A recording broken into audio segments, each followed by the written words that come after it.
पिछले वीडियो में बताया गया था कि कैसे बाबर भारत आया और यहाँ पर पानीपत की लड़ाई के बाद यहाँ पर अपना साम्राज्य बनाया। अगर आप मेरे पिछले एपिसोड को नहीं देखा, देख ले, लिंक डिस्क्रिप्शन पर है। क्या पानीपत की युद्ध के बाद बाबर को शांति मिल गई थी? क्या एक बार दिल्ली जीत लेने के बाद उसका रास्ता आसान हो गया था? अगर आपका जवाब हाँ है, तो आपको बाबर की असली कहानी अभी जाननी बाकी है, क्योंकि पानीपत की जंग सिर्फ एक शुरुआत थी।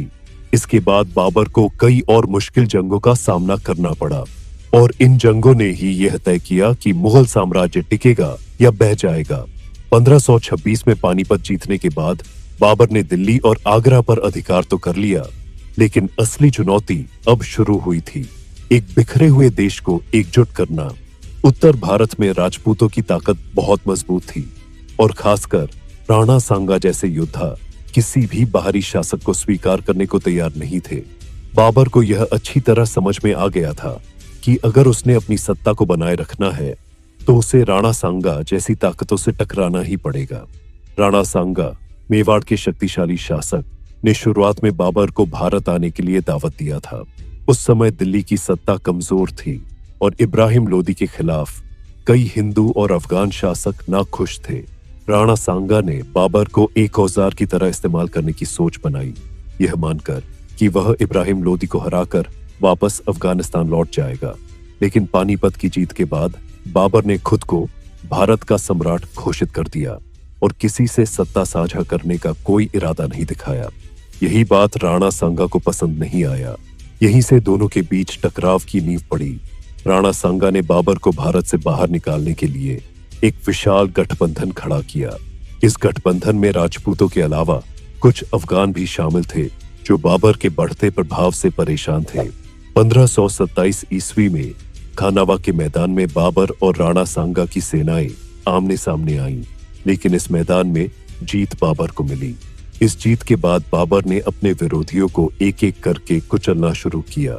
1528 में उसने चंदेरी पर चढ़ाई की, जहां मेदिनी राय जैसे राजपूत योद्धा ने कड़ा विरोध किया।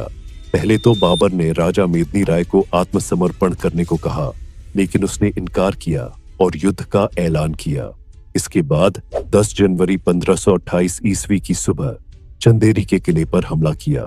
इस युद्ध में बाबर ने शहर को घेर लिया और किले पर अधिकार कर लिया। राजपूतों ने जौहर और साका जैसी परंपराओं के तहत अंतिम लड़ाई लड़ी, लेकिन बाबर विजयी रहा। उत्तर भारत में मुगल सत्ता को चुनौती देने वाले अफगानों की ताकत को खत्म करने के लिए बाबर ने बिहार और बंगाल की ओर रुख मोड़ा। घाघरा नदी के किनारे अफगानों और बंगाल की संयुक्त सेनाओं के साथ बाबर की अंतिम बड़ी जंग हुई। यह लड़ाई बाबर की विजयों की आखिरी कड़ी थी, जिसमें उसने अपने विरोधियों को हराया और पूरे उत्तर भारत पर अपनी पकड़ बना ली। इन युद्धों के बाद बाबर ने शासन को मजबूत करने पर ध्यान देना शुरू किया। उसने जमींदारी व्यवस्था को व्यवस्थित किया, भ्रष्टाचार को कम करने की कोशिश की और व्यापार को बढ़ावा देने के लिए मार्ग और बाजारों का निर्माण करवाया। बाबर ने एक संस्कृति की शुरुआत की, जिसमें फारसी, तुर्की और भारतीय तत्वों का मेल दिखाई देता है। उसकी आत्मकथा बाबरनामा से हमें पता चलता है कि वह एक संवेदनशील, कला प्रेमी और न्यायप्रिय शासक भी था। लगातार युद्धों, कठिनाइयों और प्रशासनिक जिम्मेदारियों ने बाबर को थका दिया था।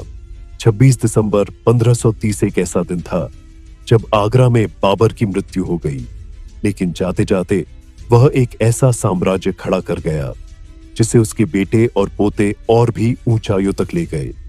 तो यह थी बाबर की पानीपत के बाद की यात्रा, जिसमें युद्ध थे, राजनीति थी और एक दूर की सोच थी। बाबर की कहानी बताती है कि असली सम्राट वह होता है जो सिर्फ जीत नहीं बल्कि उसे कायम भी रखे। और हाँ, अगले एपिसोड में हम जानेंगे हुमायूं की कहानी, बाबर के उत्तराधिकारी की, जिसने पिता की विरासत को संभालने की कोशिश की, लेकिन सामने खड़ी थी अपार चुनौतियां।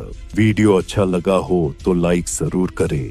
कमेंट में बताएं कि बाबर की किस लड़ाई ने आपको सबसे ज्यादा प्रभावित किया और चैनल को सब्सक्राइब करना न भूलें।